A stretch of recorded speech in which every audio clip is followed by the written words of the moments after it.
Hello, AP Seminar students, and welcome to a discussion about the anatomy of an argument.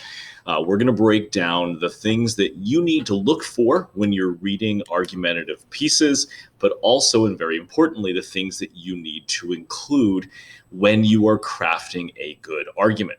So we're going to make an argument that your arguments should have five things. And all good arguments, we really believe, have these anatomical parts.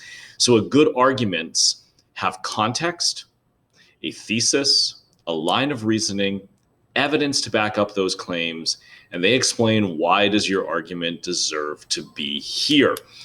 We want you to view arguments as if you are building a house.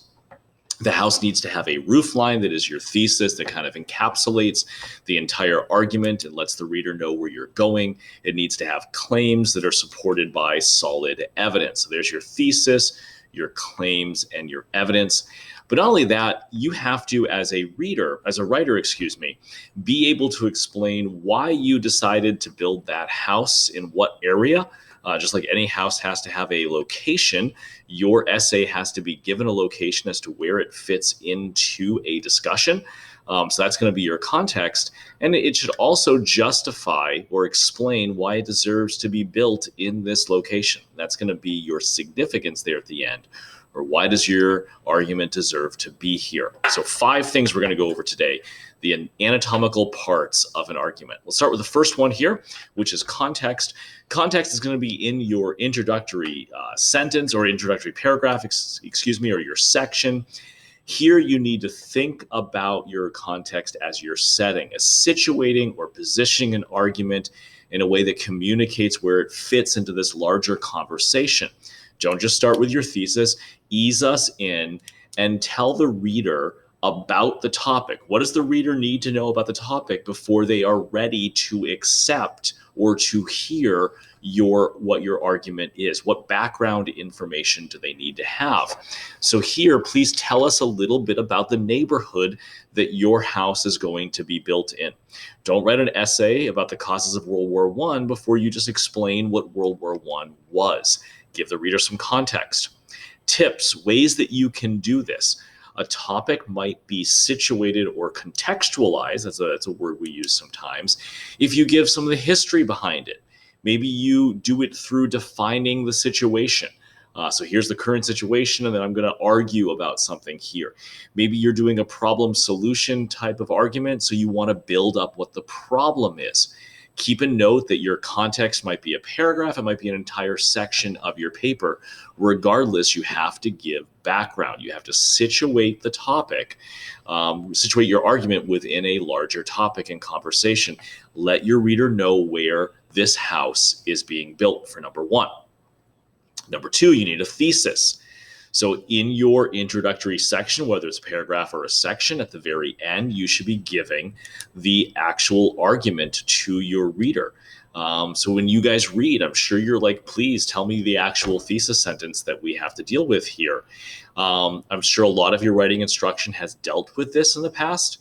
Your thesis does need to clearly communicate your argument, and it does help to support your purpose. Sometimes an author is just going to give you their overall, like, this is what I'm going to argue for this. Other times they're going to give you what they're arguing for along with their claims, and they're going to organize their claims in the order that you're going to see it in the essay. We call that a closed thesis sentence.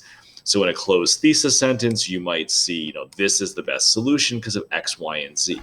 In an AP seminar where we want to be very clear with our communication, where we want to make sure that our reader is following our line of reasoning very clearly, we're going to push you to write closed thesis sentences, where not only will you say, this is what I want us to argue for, but you're going to give your claims, and you're going to do your claims in the same order that your essay is going to cover those. It's a closed thesis sentence.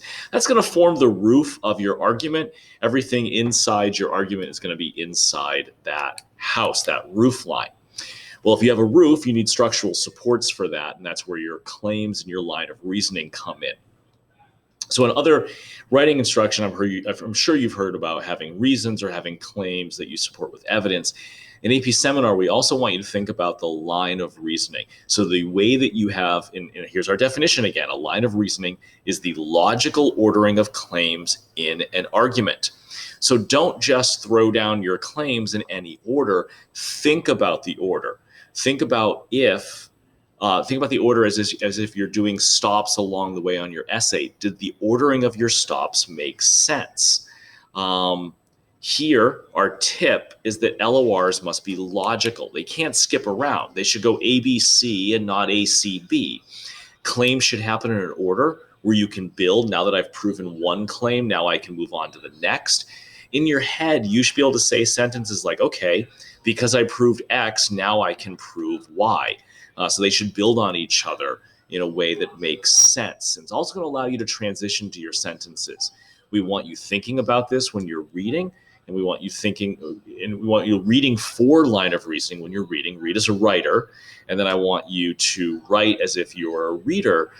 So make sure that you are having a line of reasoning that is clearly dragging your audience along with you. So this is a link to the slides on a line of reasoning that we gave when we covered the EOCA.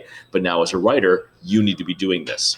So far we have context, we have a thesis sentence, and we have line of reasoning.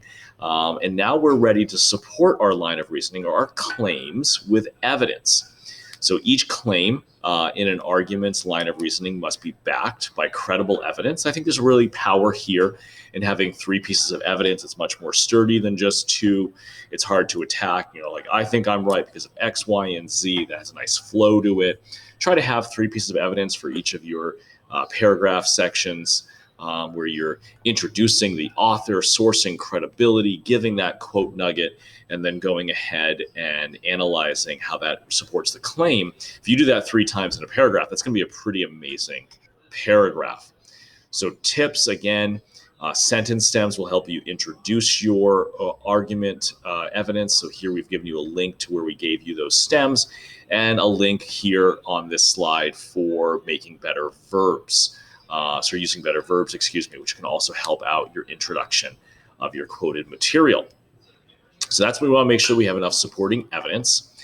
And then finally, when you are done with your proving your thesis by having a nice line of reasoning supported by evidence, you don't just want to restate your thesis and your conclusion. That's not what the conclusion is there for. Good arguments will then use this time to articulate the important way the argument has contributed to a scholarly dialogue here. Here you're going to be like, this was important for us to discuss because of this reason. Tips of how this is going to look. This often takes the form of offering a solution in a smaller essay that's more about the problem, or an AP seminar where sometimes our entire thing is about a solution. This might take the form of calling to action your reader, telling them because this is such an important solution, we must do this to now go ahead and implement this solution. So I oftentimes think in AP seminar, dealing with your conclusion as a call to action, getting your reader to go out and do something to enact your solution is a really good way to end the essay. It gives it purpose. But overall, your end here has to prove or has to talk about why it was important to build this house in this location in this neighborhood. Justify the existence of the entire essay to the reader. Validate the time they have spent on this. So there you go, my friends. Those are I'll skip back here to the beginning. If my computer's going to let me do this fast enough, I might get frustrated with the fact that it won't. So let's go back to this. So here we go. We have 5 things that are super important in an argument.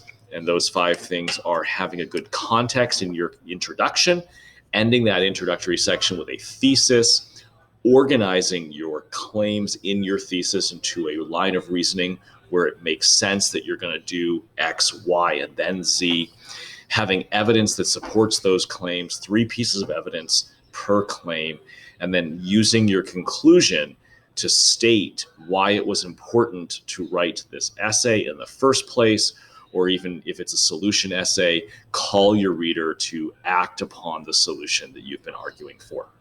So we're going to have you guys look for this in a reading, and then we're going to have you actually make sure that you implement all 5 of these in your writing. Take care, AP Sem. awkward moment of pause as the computer stops recording.